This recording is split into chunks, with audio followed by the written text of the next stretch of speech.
How do you make a piñata? Well, first you need a lot and lots of candy. Second, you need a cardboard box. And then third, you need paint. Okay. And that's all. You just put the candy in the cardboard and first cut.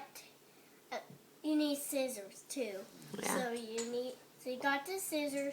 Cut out something out of the cardboard box and tape it together, and then you use the lots and lots of candy. Put it in there before you tape it together, and then you use the paint and then paint whatever you want.